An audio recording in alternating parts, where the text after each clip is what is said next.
Hey guys, Spawn here with another tutorial, and today I'm going to be showing you how I record my CoD4 cinematics. Lately I've started to have this tutorial requested so much, I get like at least a few messages every day just saying can you make a tutorial on how I record my CoD4 cinematics. So finally got the time to make it, and I might sound a bit like I might go through some parts quite fast, but I made this tutorial earlier today and I rendered it, edited it, everything ready to upload, and I accidentally just completely wipe it off my hard drive. So that kind of got me kind of angry. So yeah, I'm going to quickly do it again.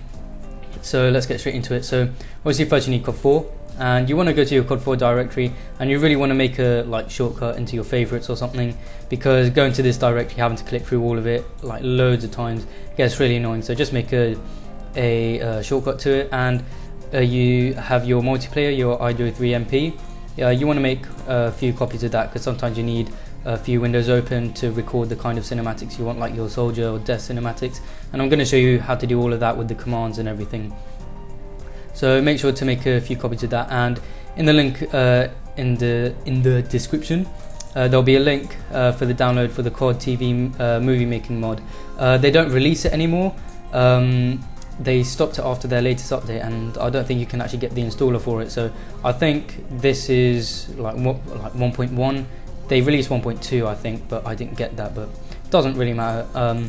Still works fine. That just had one to fix bugs, but there's still a way to fix it in here anyway. So download link to that, you just pop it into your mods folder to get the mod, and that's pretty much it for now. So what you want to do is open up your CoD4, and when this opens up, oh yeah, the CoD4 window might lag a little bit sometimes,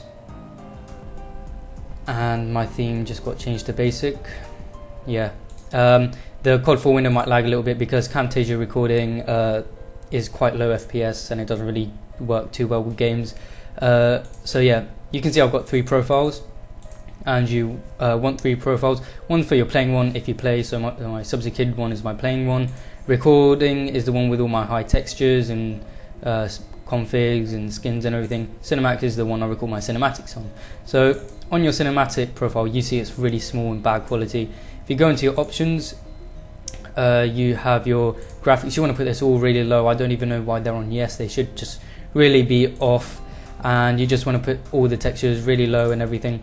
And basically, because we're going to have 2 or 3 of these open, and you don't want your computer like lagging or struggling just to keep them open, since it doesn't actually need to be high quality, because we recorded demo and we record that later. And to get this kind of window so it's not full screen, in the console you just type in r_full screen space 0, and you just enter that, and then you just click apply, and it should become a windowed thing. So what you want to do is, let's just pop that into the corner like so, and obviously with a big monitor it is a lot easier. I'm working with a 24-inch monitor, and you want to go to your copies, and you just want to open them up as well, and then we can cross this off like so. So we can pop one over there like that, and pop one down here somewhere. I just find it really annoying when the windows overlap and everything, and when they're all wonky like this, but it's alright to work with now. So in your first window, you want to go to your wrong mod. You want to go to your CoD4 movie making mod, and for me it comes with a black screen, but it doesn't really matter. And you just want to dev map any map you want. So Crash is fine. Don't know why Crash just seems to be the standard. And then in this you want to type in connect. Basically this is a local IP, so it allows you to connect to your own server, and I'll pop the link to this. I'll pop a link to all the commands I use in this tutorial, so you know what to use and you have them all stored. And basically this just allows you to connect to your own server, really. Like I already said, I don't really know what I'm saying right now. Oh yeah, and you might see the start menu pop up quite a bit. Basically what I do, I hit the Windows key. So like say if I'm in a window, I can just hit the Windows key and go straight to here, instead of having to Alt Tab. I just find the Windows key a lot easier. So on your first one, your main one, just click auto assign, and a class that isn't really used, just click start, and you just want to go to your cinematic place. And what I use to move around the maps is no clip, so /no clip like that, And basically what that allows you to do is just move around the map like however you want, and you can just like do it, anything just goes straight to anywhere. And it's best to bind it. I've binded it to F1, so now like I can just move around when I want and just like stop it when I want and nearly die like that. So I'm just gonna pop myself into like midair about there, and then onto your other window you just want to click shoutcaster and then click, so you're spectating.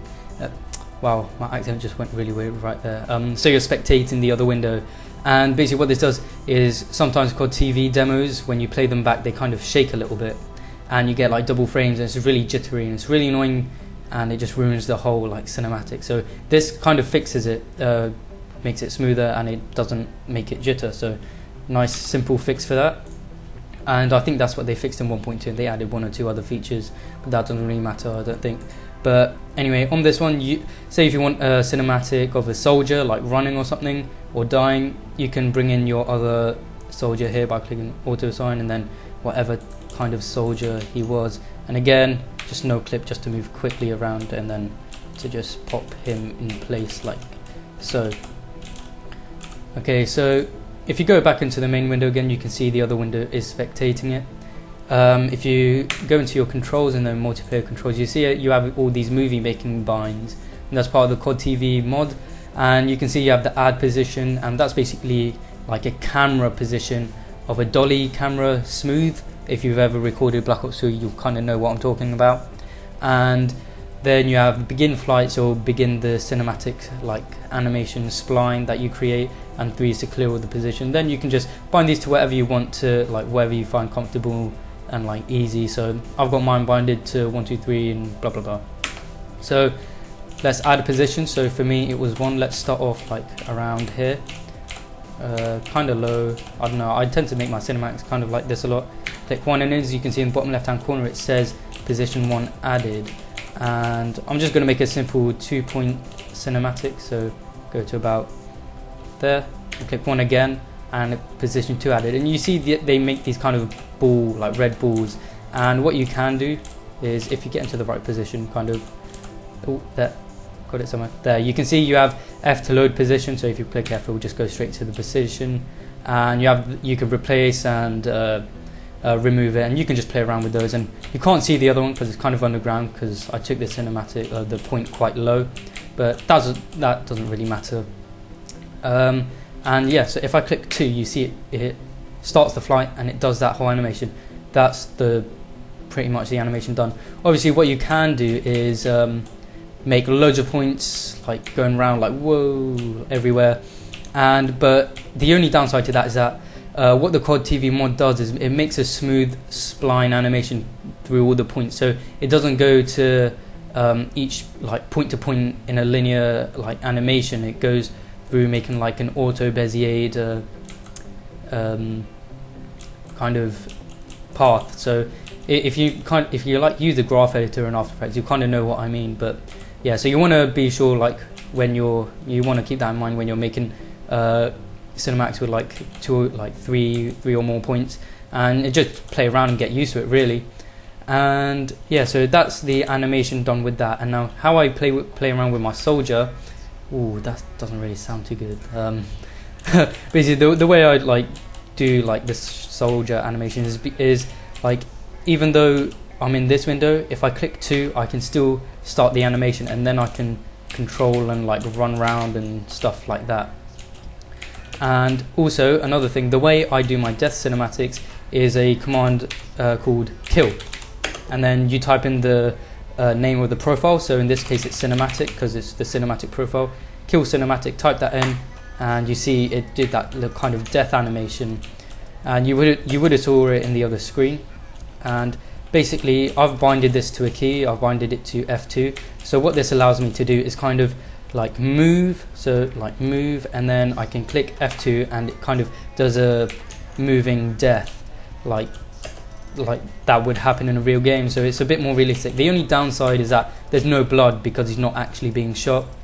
So if you want blood, like say in a high close-up kind of cool close-up death cinematic, and you want the blood and everything, then you're gonna have to shoot. And the way you do that is you open up another window, and you place that soldier somewhere where you can't see him, aim into the person, and then press 2 and then shoot. And yeah, another thing you can do is for a death cinematic, I usually go into the controls again, multiplayer controls, and change the flight speed. Higher the number, the faster it is. For a death cinematic, I usually do it around 20 to 30, maybe even sometimes higher. And as you can see, it's just a lot faster. And this allows you to capture the whole death animation in the whole movement span you want. So basically what I can do now is if I go back into here, I can click 2 and then F2 as well. So now it can capture that whole animation. Otherwise, it wouldn't have caught all of it in the whole movement of the cinematic. And the next thing is just recording it. So now if we go into our spectating view, we're going to record our demo in here. So the /record command, and we can just call it anything. So death, just call it death like that. And now you know the demo is recording. So we can go back into this window here, and if we click 2, we can just wait for it to start, and then F2 like that, then it was cinematic. Obviously this was really rushed, it wasn't anything proper. Obviously take your time when you do it, make them look cool, get some cool angles and stuff. Just going to stop the recording for the demo, and that's pretty much all you do within the game to record. Well, that's what I do to record my kind of cinematics. So what I can do now is just /quit to quit the game, quit again, and quit again. And now what we want to do is open up CoD4, and we want to go into our record profile. And basically what this has is all of our, like I said before, high textures, high settings, and any configs and binds you already have like binded really.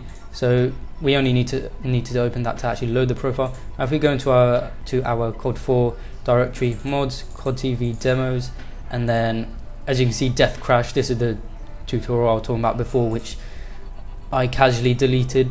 So let's open the death one up, and obviously I'm just kind of assuming that you know how to record, like with CoD4 player, AVI demo, and all of that, like basic stuff.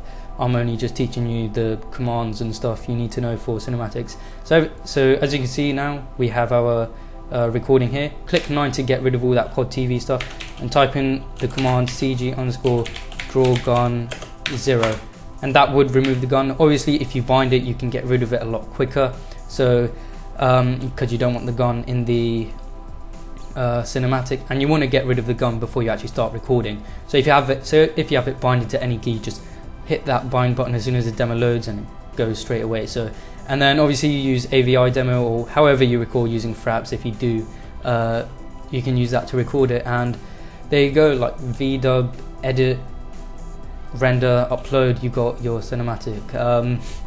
So thanks for watching, guys. I tried to go through this as quick as possible because last time I made it kind of long. It was like 15 minutes, so I tried to go through it kind of quickly here. I hope this helped. And one thing is that I'm nearing 3,000 subscribers, and I'm going to be doing a setup video for that. So I'm not going to make it like any normal setup video. I'm going to make it kind of special. So not special, just kind of different. It will be kind of interesting, so stay tuned for that. And yeah, I'm sorry for the lack of uploads, just kind of been busy like with this really big edit I'm doing for a few editing contests. That's going to be really good, like giving it my all.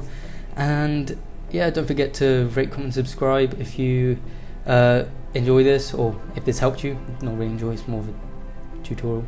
I'm just kind of babbling on, so yeah, just tweet at me, comment below or whatever if you have any questions, requests or anything, and I'll see you in the next video. Thanks for watching.